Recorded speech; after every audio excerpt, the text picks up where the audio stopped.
Hello, welcome back to Learning with Ms. H.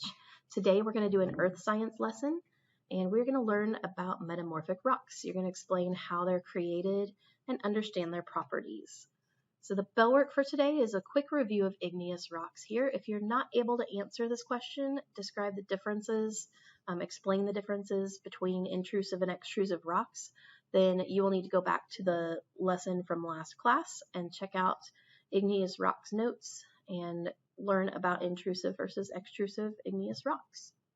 Once you've done that, the main tasks for today are to take notes over the metamorphic rocks and do the homework assignment. The homework is going to be questions based on the notes and also using the earth science reference table that's at the end of the notes. It is not a quiz, so you'll answer the questions based on the information that you have learned today, and you can take that as many times as you need to.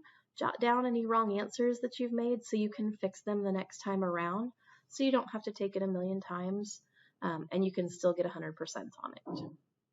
So if you are one of those who prefers to go through the homework with me and take a look at it and then do the notes on your own, now is the time for you to skip ahead to the homework section. I will try to remember to put a bookmark in the description to show you when we are starting that overview of the homework, so you can skip ahead to that.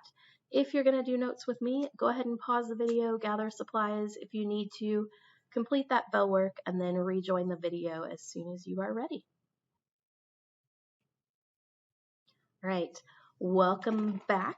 Hopefully you have paused the video and done the bell work and are ready to take notes. So we're going to talk about metamorphic rocks today. This type of rock is going to be rock that has changed from one form to another. It changes because of intense heat and pressure.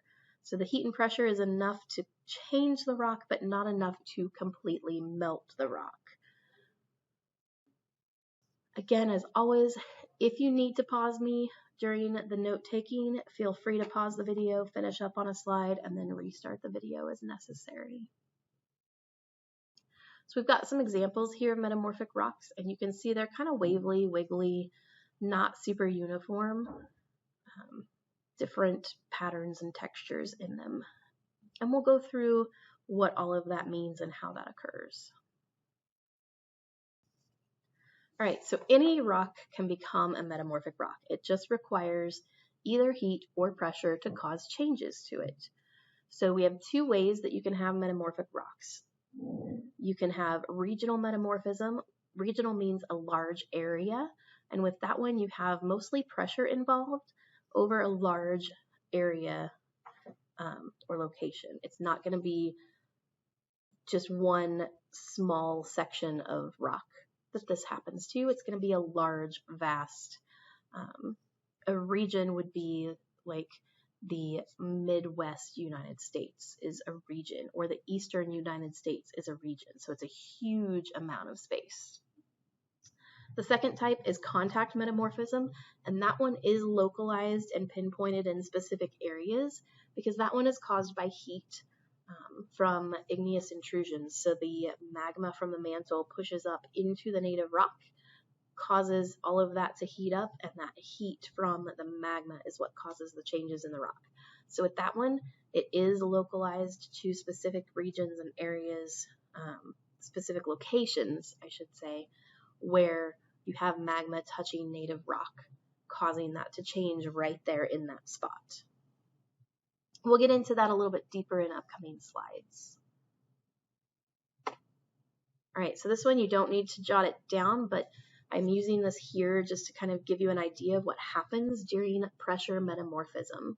So when you have a lot of pressure, you normally have crystals. They're solid, but I'd like to think of them as a little bit squishy. It helps my mind wrap around what's going on here. So you have these crystals that have their given structure, their given shape, and they're sitting there happy in this first rock here. And then what happens is when you put a bunch of pressure on that rock, it's going to squeeze the rock and it's going to flatten out those crystals. So they go from being these ball shapes or whatever shape they come in to these flat pancake shapes. So they're going to flatten out and it's going to compact the rock. So this would be pressure metamorphism. So what that ends up leaving behind then is what we call foliation. So foliation is going to be some type of banding pattern. You can have sheet foliation or you can have banding foliation. So you have foliation in this image is supposed to be showing you sheets. You'll see a really good example of that on an upcoming slide. This does not do it justice. But it's basically layers of rock that you can pull off, kind of like peeling an onion. So they look like they would just peel off. They're not going to because it's rock and it's solidly held together, but it looks like you could. Banding, on the other hand, is basically color blocking. So you have the lighter color of the igneous intrusion surrounded by darker colors or brighter colors where that rock has changed and turned into something else, followed then again by the natural rock that you see. I'll give you examples of both of these. So banding is going to be color. Foliation is going to be basically layers.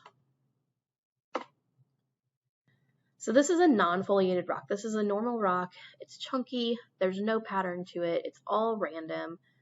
It's not necessarily smooth, but it's not flaking away either. And what I mean by flaking away is in this next picture.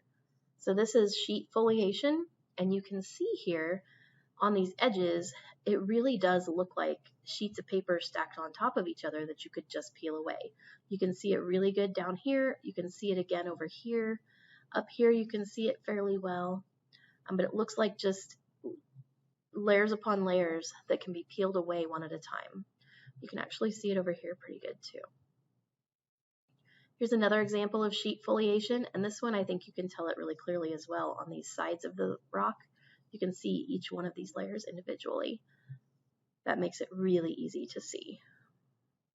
The other type of foliation, again, is banding, and this is color blocking.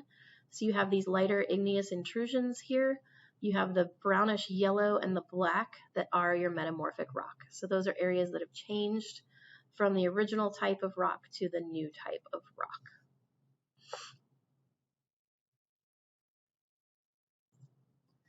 Regional metamorphism. So this is that pressure metamorphism.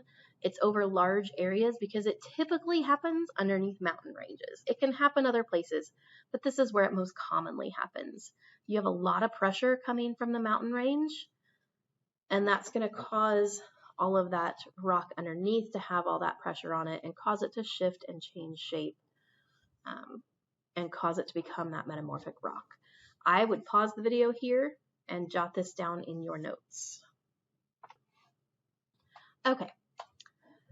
This is a prettier picture of what you just sketched out. You've got your mountain range, you have the pressure, and you have all of the rock underneath that is changing due to the pressure. So you have pressure metamorphism.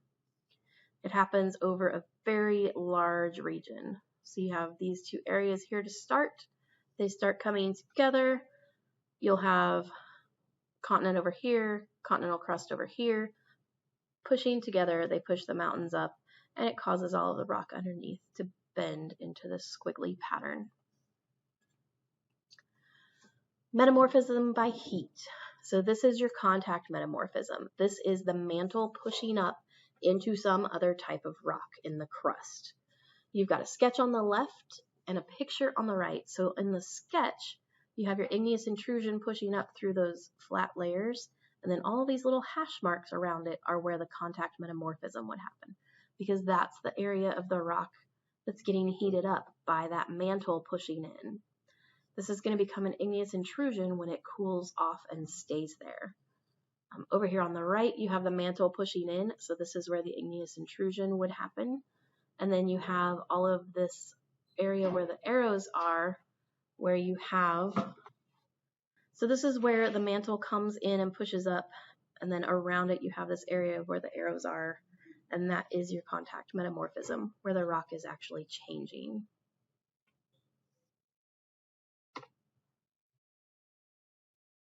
Okay, this one we've got arrows pointing out some of the magma plumes here coming up from the magma chamber, and everywhere that you see any of this magma coming up and coming out of that chamber, anything along the edges of the chamber, all of those rocks are going to have contact metamorphism from the heat from the magma.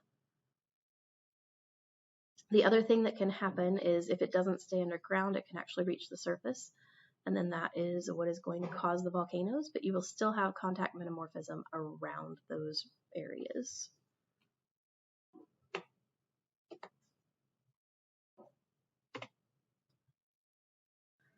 So contact metamorphism happens from igneous intrusions. So you have that rock from the mantle coming up, pushing into and between all of the existing rock. That is the naturally occurring rock in those areas, and it basically cooks the rock. It heats it up, not to a point where it melts, but to a point where you can change the chemical composition.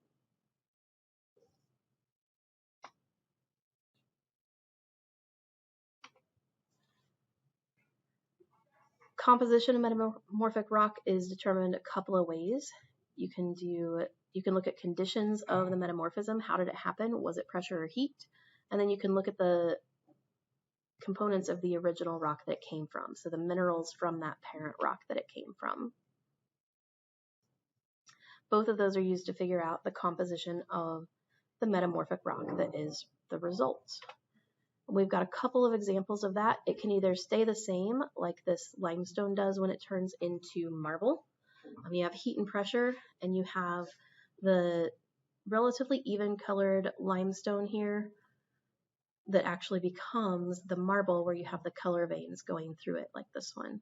And then the color of the marble is going to be based on the minerals in the limestone and the conditions that are present when that metamorphism happens. So this one, you're going to have the same minerals present. They are just a little bit larger crystal. The other way you can have this happen is you can have those minerals change from one into another. So when the minerals actually change, that is a second type of metamorphism. And an example of that is this shale becoming the slate. Shale is one of those rocks that can actually become several different types of metamorphic rock. And then on the next slide, you're going to see that there are a lot of metamorphic rocks that will come from different types of parent rocks as well. Gneiss is one of those, and gneiss is one of the rocks that you are going to need to know for the test. We talked about this a little bit when we went through the rock cycle notes and the basics of rocks notes. There are some images of what it looks like. You actually also saw it up here. This is an image of the gneiss as well. So you need to be able to recognize this rock. It's not always going to have this yellow color to it. It may have some of a gray color to it also. You need to be able to recognize that for the test. There is a test question where it shows you that rock and says, what is this? So make sure that you are taking a look at those rock images and that you can recognize the ones that are in the notes. All right, so this is your Earth Science reference table for our metamorphic rocks, and this one is a lot easier than the one in the igneous rocks because you literally just follow the rows and columns to where they meet. So if it tells you you're looking at a gneiss and it asks you what are some of the possible minerals found in it, you go to gneiss and you come back here to composition and you list these out, or you select these in your multiple select question. If it asks you what type of foliated metamorphic rock has a fine grain, then you would come over here to foliated metamorphic rocks. This whole thing is metamorphic rocks. Go to foliated on top, non-foliated is down here on bottom, and then go to fine grain and then move across, and that is going to be a slate. So it's super easy. You just follow the columns down. Sorry about that. Follow the columns down and the rows across. There will be some homework questions with this chart included that you will need to be able to interpret this chart. So make sure you can do those. You will have to do that on the test. This last one is how to identify rocks based on the large umbrella of type. So are they igneous, metamorphic, or sedimentary? So jot this down, be familiar with it so that you know and can recognize the types of rocks that you're looking at. Once you've done this, we are going to jump ahead to the homework. So for the homework, it's this Metamorphic Rock homework. When you click on it, it is a not a quiz. So there are 15 points worth of questions. It is about 10 questions long though. So this one's matching. You'll choose the correct answer. You've got several of these that involve the ESRT, where you're going to look at the table and choose the correct answer based on that. And then there's your regular multiple choice questions here. A lot of these are focusing on that table, which is going to be super important for the test that you understand that, because you'll have to do this a couple of times. Once you're finished with your homework, you are done for the day, and we will see you next time.